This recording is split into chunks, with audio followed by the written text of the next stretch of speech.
Well, no, you mentioned in that same incident Moses' face shining, and there's a Mhm. fun discussion. It's in a footnote, but on page 48, you talk about the tradition as an artist. You of course have seen pictures, and people watching may have seen pictures of Moses, famous sculptures and paintings of Moses where he literally has horns. In Yes. some of them, he kind of, you look at that and you think, is that Pan? Is that the devil? Is what's going on? Why does Moses have horns? And you touch Yeah. on that in the book. Where did that tradition come from of these Yeah. Karen Yeah. that Moses has? Yeah. Yeah, so that's in chapter 34. Yeah, verses 29 and 30 and 35, they all mention the skin of his face shone. And so it's a question of how you translate karan, the verb there, as I mean, I translate it as shine or shone in that context. But the reason why there's the question of whether it should be horned, something like that, it's related to the fact that there is a noun, Karen, which means horn. Mm. And there's a Hifil participle. There's a verb in the Psalm 69, where it could be translated as the horn of an ox or bull or something like that. but but I mean, this translation of horns, it really comes from the Vulgate. The Vulgate is the Latin translation of the Mm. old of the Bible by Jerome and in Bethlehem. So so that then carried on into Middle Ages in terms of translation.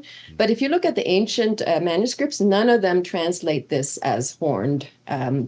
The Septuagint actually uses the word glory, that he glorified his face, and so Mm. I checked out the new translation of the Septuagint, the Net's Bible, and Mm. it, his face was charged with glory. So the ancient witnesses, none of them talk about horns. Yeah. I know some scholars, and so I think it's because of the translation issue that came through the Vulgate, which Mm. then went to medieval art. There are some who try to make a case regarding the kind of ancient Near Eastern masks with horns in kind of cultic context. But I don't, but there's nothing in chapter 34 that is indicating some kind of cultic mask or something like Oh. that. I actually would recommend Joshua Philpott. I mean, I reference him in that section. He wrote a very good article on this, which he explains all the various views of how to translate it, but then he explains why we should just simply understand it as it's shining.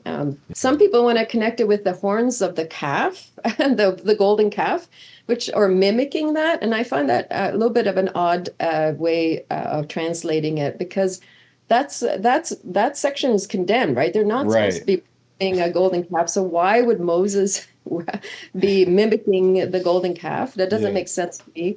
Yeah. And it doesn't say that he sprouts horns from his head. I mean, Joshua Philpott points out it says that the skin of his face. Like if Mm. Moses had horns coming from his face, then it would be obvious. He would know. And it says that Moses doesn't know that his face is shining, Yeah. right? So I would refer you to Joshua Philpott's article. He's very good at dealing with this, and Mm. I did that in that footnote. So I think that the plain meaning is that his face has been it's radiating with God's glory. It's reflecting because Yeah. had this fantastic encounter, and now that the notion of glory associated with light and radiance is very prominent in Scripture. So it's not surprising that his face is shining, Yeah. but it's a translation kind of from the Vulgate and then into medieval art, and Yeah. then It's an it fascinates me because it's something that like it get once a word gets mistranslated or misinterpreted in translation into Latin, that sets the course for yeah, 1,000 years of yeah, how it's going to be read. And so you have this 1,000 year period where people create these traditions of Moses having horns because mhm, they misread the verb to shine as the word for horn. And some people, I've even heard some try to say, no, it's like horns of light, like those are rays of light. It's a phenomenological way of describing. And I'm like, all right. I mean, that's going a long way to preserve the idea that doesn't need preserving in the first place.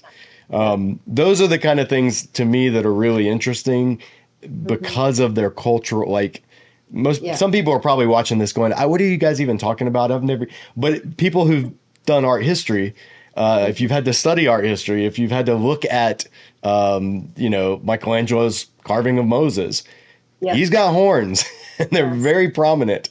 And it's because of this tradition that it's part of like the whole angels and halos and all of that kind of, it's fascinating to me how we get to these popular understandings based on biblical or lexical misunderstandings. Yeah, exactly. Yeah.